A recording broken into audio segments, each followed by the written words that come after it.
Preseason is in the books, and the Bengals have until Tuesday at 4 p.m. to trim their roster down to 53 players.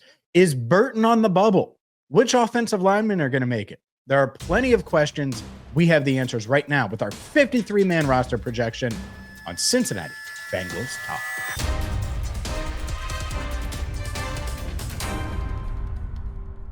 Hi again, everyone, and welcome into CBT. I'm James Rapien of BengalsTalk.com. Hit that subscribe button, ring the bell, and rejoice because preseason is over. We are just 2 weeks away from the regular season opener in Cleveland. We will be there. We are going to be covering the Bengals all season long.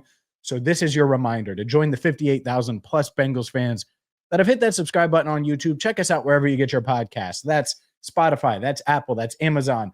Plenty of other audio platforms as well, because we're going to be giving you some audio only information and insight throughout the season as well. And take us with you on the go. We get it. YouTube is YouTube. You want to take us with you on the go? Make sure that you follow wherever you get your podcasts. And let's dive in, because there's a lot to get to when it comes to this 53-man roster. It will go rapid fire. We'll try to be as quick as we can with some of these positions. And then others, well, they're going to be a bit more detailed. So let's start with the rapid fire. And we'll start on offense, and we'll start with quarterback. Desmond Ridder, certainly on the outside looking in, always was a long shot to make the roster. He's not going to make the roster. He's going to be someone that is not just cut, but that the Bengals hope to bring back on the practice squad. But Joe Burrow and Jake Browning are going to make this team. Peyton Thorne, obviously on the outside looking in, I expect him to be cut as well. 3 running backs are going to make it: Chase Brown, Samaje Perine, Taj Brooks. None of those guys played in the preseason finale, and rightfully so. Taj Brooks has had a really good camp. I thought he stood out. I don't think it's too big for Taj Brooks, which is a really, really good sign. Their running back room. So every year when I do the 53-man roster, I have a template, and it had all the old names in it last year. And to go from Zach Moss, Chase Brown, and Travion Williams to Chase Brown, Samaje Perine, and Taj Brooks, their running back room is much, much better now than it was in the past. And then who knows, maybe on waivers that they look to add someone there as their 4th running back, probably to the practice squad. I don't think they would take up a roster spot. But if someone does pass through waivers, become a free agent that they thought was intriguing, maybe they go that route. But I do think Kendall Milton left quite an impression, and they'd like to keep him around on the practice squad. Wide receivers, this one honestly is wild. Now, you already know who I'm picking. It's Jamar Chase, T. Higgins, Andre Yosavash. It's Charlie Jones. It's Mitch Tinsley, who's a roster lock, didn't even play on Saturday. And then it's Jermaine Burton. And Burton, not on the bubble. We'll see what happens with his knee. Maybe he's put on IR, short-term IR, and that's how they do it if the knee issue is a multi-week thing. But for me, I look at it, and for Mitch Tinsley to do what he did this training camp, it's wild. It's wild because early on in camp, I heard rumblings that Mitch was really confident that he could make this roster. And I looked at it and I said, well, Jamar's a lock, obviously T, Andre, Charlie, Jermaine. And then Isaiah Williams was playing really, really well, making plays, working with the first team, and he was the standout. But Mitch Tinsley was making plays at that time, not completely standing out, but making plays. And 82 was lingering. And I made Marvin Jones jokes because he's wearing 82 and kind of looks like Marvin Jones on the sideline during multiple practices. And then you look up and he's still making plays. And a week later, he's still making plays. And then he goes to Washington and does what he did. And he really earned the respect of a bunch of guys in this locker room. And not just because of that Washington game. And Joe Burrow really thinks that he can play at a high level. And so he's a roster lock. They really believe in Mitch Tinsley. All right, I'm going to get to the rest of everything. Tight ends, offensive line, the entire defense, the long snapper battle, which is a real battle. My thoughts on that and much, much more coming up next. Today's video is brought to you by American Home Tech. Over 8,000 happy homeowners have trusted American Home Tech. We are proud to have them as a sponsor. And whether you're looking for roofing help, whether you're looking for gutters, siding, windows, doors, decks, remodeling on the interior, American Home Tech is a name you can trust. Check them out today at AmericanHomeTech.com. Today's video also brought to you by Win-Win Athletics. You got to get their flag football kit. It comes with the cones you need for the end zone lines, the out of bounds lines. It comes with all the flags necessary. And if you've played flag football, none of you can guard me like I have. There's nothing worse than having bad flags, bad equipment. Well, winwinathletics.com has the best flag football equipment on the planet. Check them out today at winwinathletics.com. All right, let's get to the rest of the Bengals 53-man roster. I have them keeping 5 tight ends. 5. 1, 2, 3, 4, 5. And everyone's like, oh, man, Cam Grandy, he played a lot of snaps in that Saturday game. That's fine. I think they trust Cam Grandy more than they trust a 10th offensive lineman, right? The Jackson Kirklands of the world, or some of these other guys. Caleb Etienne was an interesting one, but he suffered an ankle sprain on Saturday. And so I look at that and I say, all right, well, Jackson Kirkland, Seth McLaughlin, Andrew Rame, Caleb Etienne, all of these guys, Andrew Coker, Andrew Stuber, a lot of Andrews, not Andrew Fox Miller, didn't make the cut. Sorry, Andrew. It's tight end or offensive line here, and I have them keeping 5 tight ends because they believe in Mike Gesicki, Drew Sample, Noah Fant, Tanner Hudson, and Cam Grandy.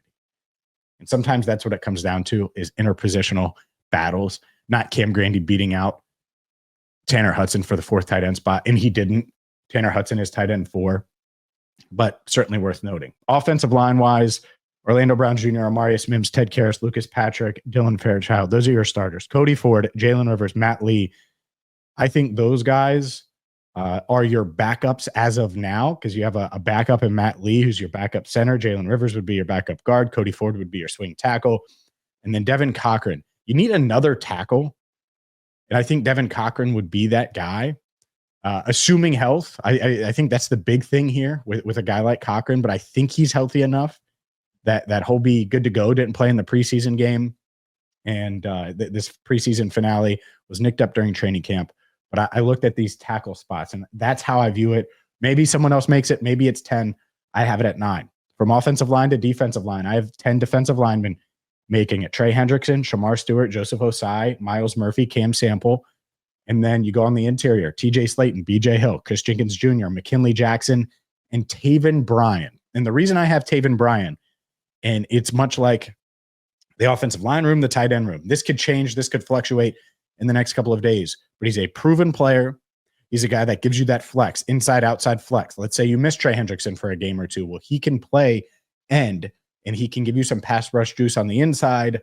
I do think they're going to look to add here and add a big-bodied guy, add some more pass rush juice if they can. This is high on their priority list of trying to find a defensive tackle, defensive end. Maybe they try to swing a trade. Who knows? But right now with Cedric Johnson nicked up, I think he's going to start the year on IR. Hendrickson's situation is in question. We'll have you covered on that. Those are the 10 that I have making it. Howard Cross the third, outside looking in. I think he's going practice squad, and I think they'll love him on the practice squad. But he's not someone that you look at and you're like, oh, he's got to be a roster lock. And I thought he was fine this preseason, but I don't think he did so much that he's got to be on the final 53, or at least the initial 53. Everyone says final. On the initial 53.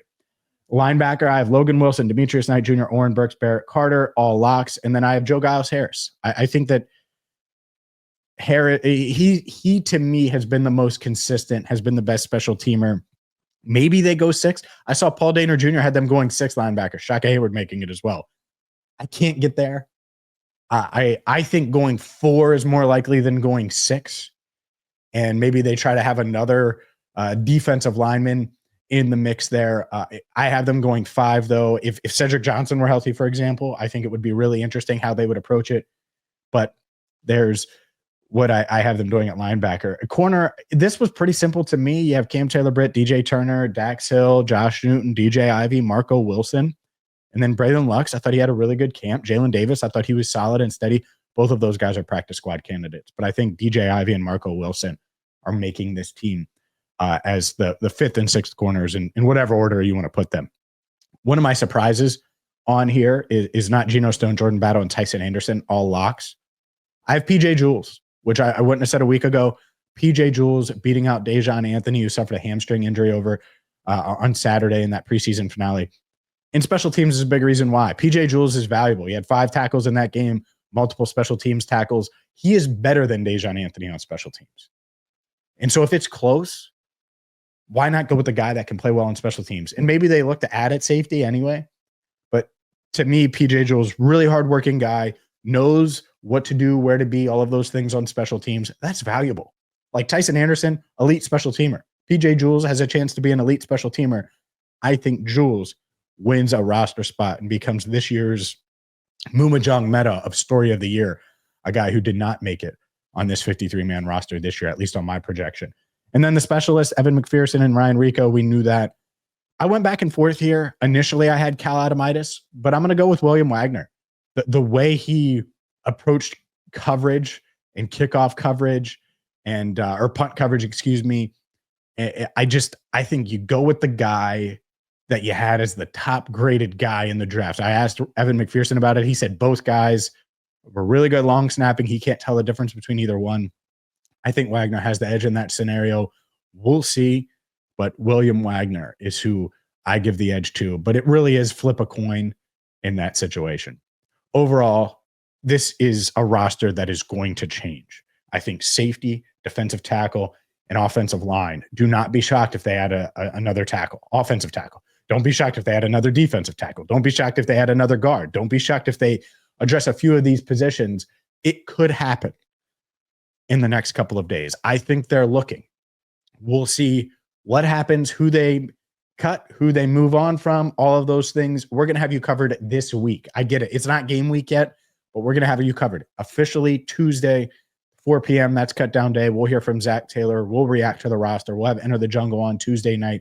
Plus all of the fun stuff that comes with this week. I'm going to have plenty of thoughts on Trey Hendrickson, assuming nothing gets done. I'm hoping something gets done, but I have some good stuff planned involving Trey as well. So we're going to have you covered. Please hit that subscribe button on YouTube. Check us out wherever you get your podcast. Support our sponsors, winwinathletics.com and AmericanHomeTech.com. And for Andrew Fox Miller, I'm James Rapien. Football season is 2 weeks away. Can't wait. Thank you so much for watching and listening to Cincinnati Bengals Talk.